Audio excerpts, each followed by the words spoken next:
শিল্পাচার্য জয়নাল আবেদীনের কথা আমরা ছোটোবেলায় বইয়ে পড়েছিলাম। তিনি একজন আর্টিস্ট ছিলেন আর ওনার বাড়ি ছিল ময়মনসিংহ। তো আমি চলে গেলাম ময়মনসিংহে আমার বোনের বাসায়, আর বোনের বাসা থেকে চলে গেলাম শিল্পাচার্য জয়নাল আবেদীন পার্কে। হ্যালো এভরিওয়ান, আসসালামু আলাইকুম। কেমন আছেন সবাই? আশা করি ভালো আছেন। চলে আসলাম নতুন একটি ব্লগ নিয়ে আপনাদের সাথে শেয়ার করতে। অনেক দিন যাবৎ রান্নাবান্নার ভিডিও দিচ্ছি, বাইরের কোনো ভিডিও দেওয়া হয় না, তো সেই জন্য আজকে চিন্তা করলাম একটা বাইরের ভিডিও দেই। আপনারাও হয়তো বোরিং হয়ে গিয়েছেন যারা ফলোয়ার আছেন। তো যদি আমার ব্লগ ভিডিওটা ভালো লাগে থাকে তাহলে লাইক কমেন্ট এবং শেয়ার করে পাশে থাকবেন। আর এতক্ষণ পর্যন্ত আমার সাথে থেকে আমার কথাগুলো শোনার জন্য আপনাদেরকে অনেক অনেক ধন্যবাদ। যেহেতু ব্লগিং নিয়ে কাজ করি, ফোনে সব ধরনের ভিডিও থাকে। তো এই ভিডিওটা ছিল ফেব্রুয়ারি মাসের। আমরা ফেব্রুয়ারি মাসে ময়মনসিংহে ঘুরতে গিয়েছিলাম আমার বোনের বাসায়। তো বোনের আজকে ছুটির দিন, মানে শুক্রবার ছিল। আমরা চলে গিয়েছিলাম জয়নুল আবেদীন পার্কে, আর এখানে ছিল ব্রহ্মপুত্র নদী। আর নদীর পাড়ে ঘুরতে গেলাম, সেখানে হাজার হাজার মানুষ থাকে। তো আমরা সবাই, আমি, আমার বোন আর আমার দুই ছেলে মিলে ঘুরতে গেলাম নদীর পাড়ে। এত সুন্দর ভিউ ছিল, চোখ জুড়িয়ে যাওয়ার মতো, খুবই ভালো লাগছিল। তো ভাবলাম আপনাদের সাথেও শেয়ার করি। তো আমরা এখন চলে যাচ্ছি নদীর নিচের অংশে, মানে নিচে পানি ছিল না। অনেক সুন্দর জায়গাগুলো, অনেক হাজার হাজার মানুষ ছিল। অবশ্য আমি সকল মানুষগুলোকে আপনাদেরকে দেখাতে পারলাম না। আর নদীটার পুরো পাড়ে অনেক অনেক দোকান, আর অনেক মানুষ। মনে হচ্ছে ময়মনসিংহের অর্ধেক মানুষ ওইখানে চলে যায়, অর্ধেক না অর্ধেকের বেশি মানুষ নদীর পাড়ে চলে যায় বিকালবেলা ঘোরার জন্য। শীত গরম সবসময়ই সেখানে অনেক মানুষ থাকে। তো আমরাও গেলাম ঘোরার জন্য, যেহেতু আমরা নতুন ময়মনসিংহে গিয়েছি। আর নদীর এই পাড়টা বিখ্যাত, সবাই সেখানে গিয়ে অনেক সময় কাটায়। তো আমরাও গেলাম। তো সেখানে ফুচকার দোকান ছিল, ভাবলাম ফুচকা আর চটপটি এগুলো খেয়ে নিব। তো এখন যেহেতু সন্ধ্যা হয়ে গিয়েছে, আবার অন্ধকার হয়ে যাবে, সেজন্য ওইখানে আর থাকলাম না, চলে আসলাম উপরে। উপরে এসে আমরা যা খাবারগুলো খাবো খেয়ে নেবো আর কি, বাচ্চাদেরকে বুঝিয়ে নিয়ে আসলাম। তো এই যে এখানে এসেও একটু বসলাম। আসলেই নদী অনেকটা রাস্তা হেঁটে এসেছিলাম। এটা আমার বোন আর আমার বড় ছেলে আর ছোট ছেলে, আর আমি পিছনে ক্যামেরার সামনে আমার আসাটা পসিবল হয় নাই, যেহেতু আমি নিজে ভিডিওগুলো করতেছিলাম এই আর কি। তো এই যে এখানে ঘোড়াও চড়া যায়। আমরা নৌকাতেও চড়তে চেয়েছিলাম, কিন্তু সন্ধ্যা হয়ে গিয়েছিল, ভয়ে আর উঠি নাই। যেহেতু দুই ছেলেকে নিয়ে গেছি, যদি ডুবে যাই তাহলে তো আমার সাথে সাথে আমার ছেলেরাও চলে যাবে। তো সেই জন্য চলে আসলাম। এখন নদীর পাড় থেকে চলে আসলাম আমরা, নদীর পাড় দিয়ে হেঁটে হেঁটে চলে যাচ্ছি। এখানে একটা চিড়িয়াখানা আছে, মিনি চিড়িয়াখানা। তো চিড়িয়াখানাতে ঘুরতে যাব এখন। আরও একটু সন্ধ্যা হলে আমাদের নাস্তাগুলো শেষ করব, মানে ফুচকা চটপটি যে খাওয়ার সেগুলো খেয়ে নেব।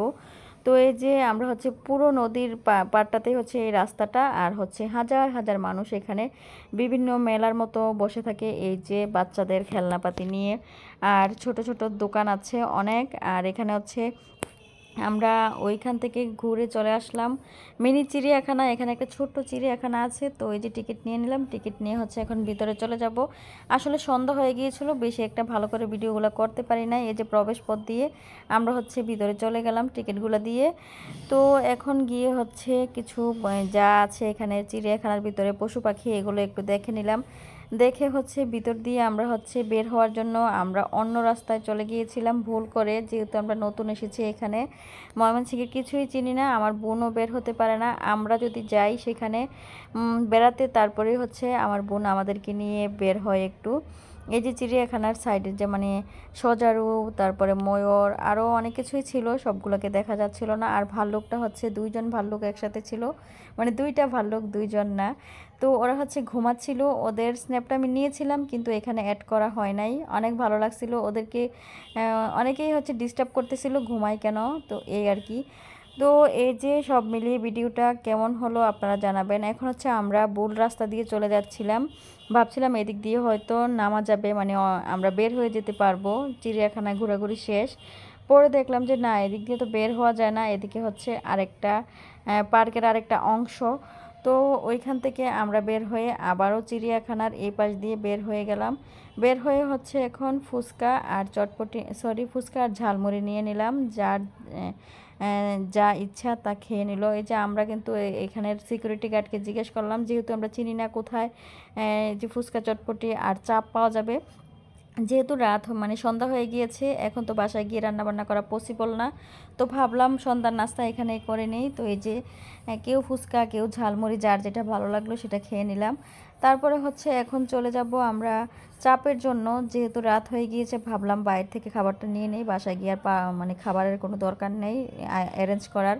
তো এই যে আমার বোন আর আমার ছেলেরা হচ্ছে সামনে চলে যাচ্ছে ভিতরে। একবার এসেছিলাম প্রথমেই চাপ খাওয়ার জন্য সন্ধ্যার নাস্তা হিসাবে, এসে অনেক ভিড় ছিল। যেহেতু শুক্রবার, আমরা একটা দোকানেও কোনো খালি পাই নাই। পরে হচ্ছে আবার বের হয়ে গিয়েছিলাম, বের হয়ে হচ্ছে ঝালমুড়ি আর ফুচকা খেয়ে আবারও আসলাম একটু ভিড় কমাতে 1 ঘন্টা পর। এখন হচ্ছে রাতের খাবারটা আমরা নিয়ে চলে যাব বাসায়। তো এই যে আমার বোন হচ্ছে বিলটা দিয়ে দিচ্ছে, বিলটা দিলে হচ্ছে অর্ডার দিয়ে দিচ্ছে। আমরা হচ্ছে টেবিলে বসেছিলাম, বসে হচ্ছে অর্ডার মানে আমাদের খাবারগুলো আসছে, তারপর হচ্ছে আমরা খাবারগুলো নিয়ে আবারও বাসায় চলে গেলাম। সরি, এরপরে হচ্ছে মার্কেটে গিয়েছিলাম আমার বোনের জন্য কিছু সাংসারিক জিনিসপত্র টুকটাক কেনার জন্য। সে তো টাইমই পায় না। এই যে এগুলো কিনে নিলাম, কিনে হচ্ছে এই যে বাসায় চলে আসছি। এখন ছেলেরা হচ্ছে দৌড়াচ্ছে কে কার আগে গিয়ে বাসার তালা খুলতে পারবে। এটা হচ্ছে আমার বোনের কোয়ার্টার, মানে টিচার্স কোয়ার্টার আর কি। তো এই যে চলে আসলাম। আর আমার ভিডিওটা কেমন হলো জানাবেন প্লিজ কমেন্ট করে। আসলে